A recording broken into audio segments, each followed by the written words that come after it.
Hello again. So this is the second video for this week. I wanted to try to illustrate some of the ideas from the lecture with the simulations from this website, PhET, P-H-E-T. It's run by the University of Colorado. A lot of the simulations I've shown you this year were developed by them. And this one should look familiar. This is showing the electric field of this charged particle. You can see that the electric field points away from the particle because it's positive. And this array of arrows just represent the electric field as measured at many different points in space in the vicinity of that particle. So the brightly colored arrows, the ones that are more vivid, are stronger, and the field sort of fades out as you go. That indicates the field getting weaker. And again, since the particle is positive, all of the arrows point away from it. So what I want to do with this simulation is show you that if I get a lot of particles close together in a line, I'm going to use this to sort of approximate what goes on with a large flat plate. Since capacitors have like a big positively charged plate and a negatively charged plate. And a lot of the physics for capacitors is based on this idea that the field should be uniform in the space between the plates. And so I want to show you how that sort of works. Like, I only have about a dozen of these particles so far, and certainly like here near the end, the arrows are not all doing the same thing. It's really clear that they're sort of spreading out as you go. But if you look here near the middle of my line of charges, like these three arrows, they don't point straight up. The one in the middle is pretty much straight. This one points just a little bit to the right. This one points a little bit to the left. But they're pretty similar in their direction. And as I add more and more of these particles on, the region in which the field is roughly uniform gets bigger and bigger. And similarly, not just horizontally speaking, but also vertically, like the more of these particles that I put on, the further from it I can go up while still getting a pretty uniform field. Like, this is really far away, right? But even though I can tell that these arrows are diverging a little bit, it's pretty darn close. And that's very different in appearance than the field that I had when there was just a single particle. With just a single particle, it was very clear that the arrows were spreading out from each other.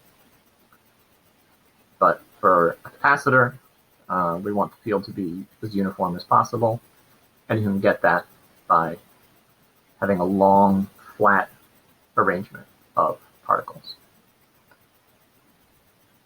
So that's how the field works. Next one, I used a couple of pictures of this simulation in the slides. So there's a battery. It's connected to these plates. And right now you can see the positive and negative charges. You can see the electric field lines between them. And I can adjust the separation between the plates by dragging this arrow around. I can adjust the size or the area of the plates by dragging this one around. One thing that I want you to notice is that when I change the capacitor, right now it's connected to the battery. So like, just very qualitatively speaking, you can see that when I adjust the capacitor's properties, the charge on the plates changes. Like if I get them really close together, a whole bunch more charge is there versus if I pull it apart. And you can even see these like little blue arrows appearing on the wires every time I adjust it. And those represent electrons flowing one way or the other through the wires. I wish I could show the conventional current instead, but they're illustrating the electrons here. So like if the positive charge increases when I move the plates together, that's because electrons are flowing away from the plate. And if I separate it back again, the number of pluses is going to drop. That means electrons must be coming in. And you can see that the electron flow goes to the plate when I do that. So I'm going to connect the voltmeter here. So you can see that right now the voltage between the plates is 1/2 volt. That's where I have the slider in the battery. I can make it anything I want to, but it's set at 1/2 volt. And so the voltage here between the plates is 1/2 volt. And if I move the plates around, notice that the voltage doesn't change. And the reason it doesn't change is that this voltage is based on the battery's EMF. The reason there's a voltage, the reason there's a potential difference at all is because I'm connected to the battery.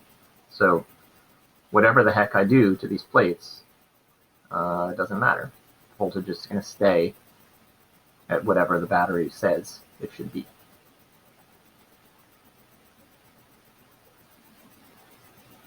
So if I mess around with it while connected, the voltage stays constant, because that's what the battery does. But the charge on the plates can change, because with the battery there, there's always a possibility for current to flow. The battery is the source of current.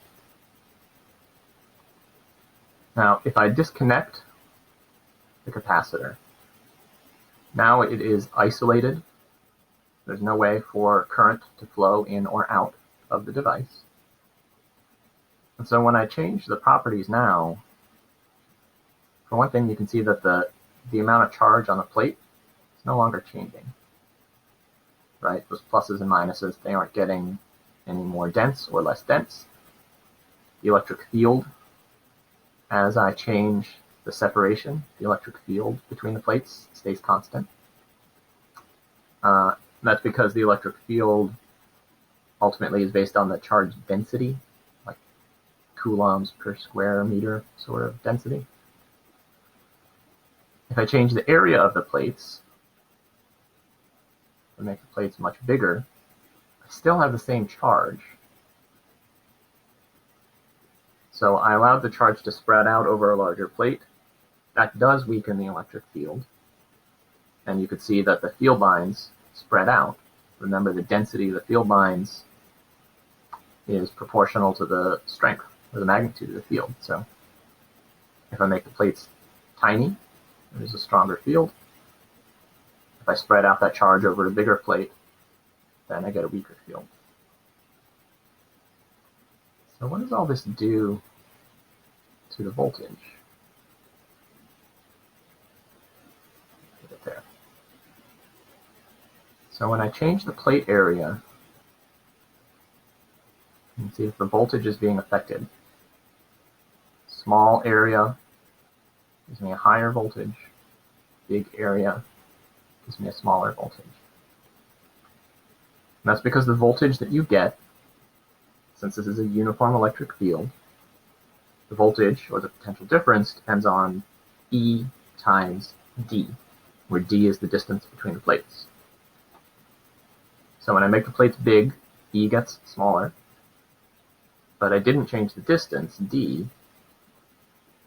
So when I have a small electric field, I'm going to have a small potential difference, or small voltage. When I make the electric field stronger, that's going to increase the voltage.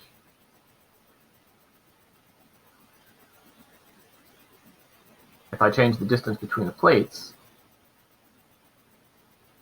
notice that doing this has no effect on the electric field, right? Those arrows, they're staying put. They're not getting closer together or further apart.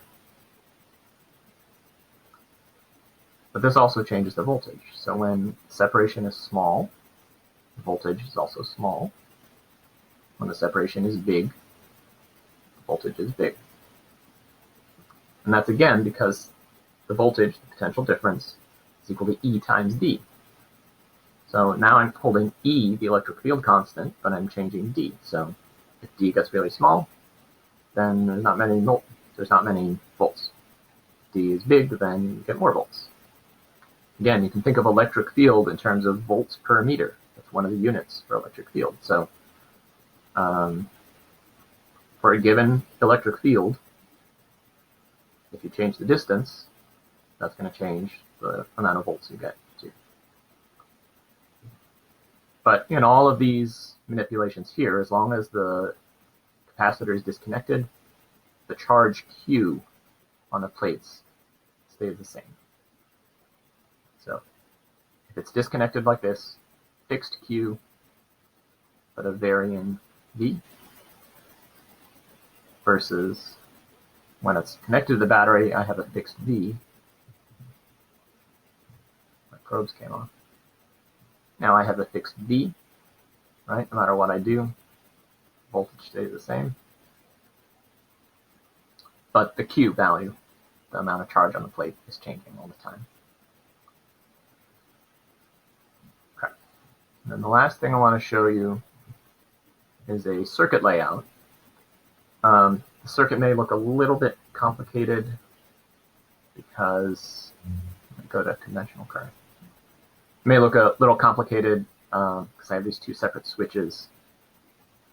But the top loop has battery, the switch, and then a capacitor. And I put a resistor in also just to sort of slow things down a little bit so you can see what's going on. Without the resistor, the changes would happen very quickly. So I'm going to close the switch, and you can see that current flowed clockwise for like a second or two, but then it faded away. The right plate is now positive because it's closer to the positive side of the battery. The negative terminal of the battery is over here, so the left plate of the capacitor is negative. I now have this electric field here. The battery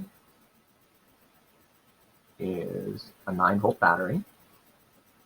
And if I measure the potential difference for the capacitor, that's also 9 volts. So again, the idea is that the capacitor charges up until its potential difference is as big as whatever you've connected it to, in this case the battery. If I measure the voltage for the resistor, it's nothing. And that's because a resistor's voltage comes from V equals IR. There has to be current flowing.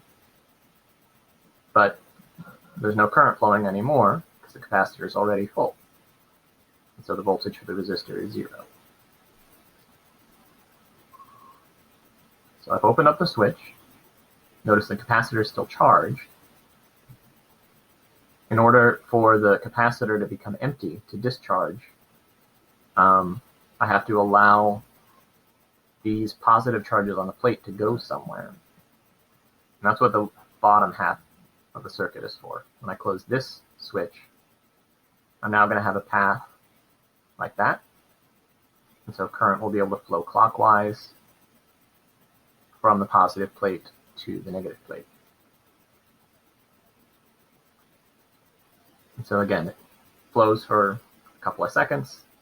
The charge on the plate gradually decreases, and that means the voltage between the plates also decreases.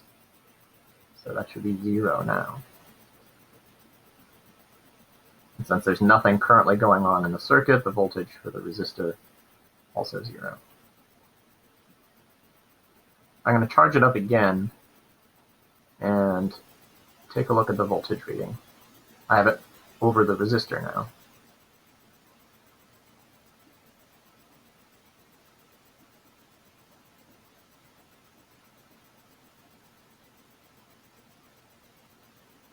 So initially that reading was large. It would have started at 9 volts, technically. But you could see the number going down over those several seconds that the capacitor was charging up. But now that the capacitor is full and the current has stopped, there's no more voltage here. So the capacitor went from 0 to 9. The resistor went from 9 to 0. And so at any point in time, even if I were to like pause it halfway through, the voltage on the capacitor and the voltage on the resistor, they would have to add up to the same 9 volts that we get from the battery. And that goes back to Kirchhoff's rules from the previous lesson. Okay. I think that's all I need to tell you this time. So again, the idea is that when current flows into the capacitor, that charges it up, that increases the voltage of the capacitor until it matches whatever the source is. And then to empty the plates, you need to let the current flow back out again the other direction. And as I said, we'll talk more about this specifically, the circuit layouts, next week in our next lesson. But that is all I got for now.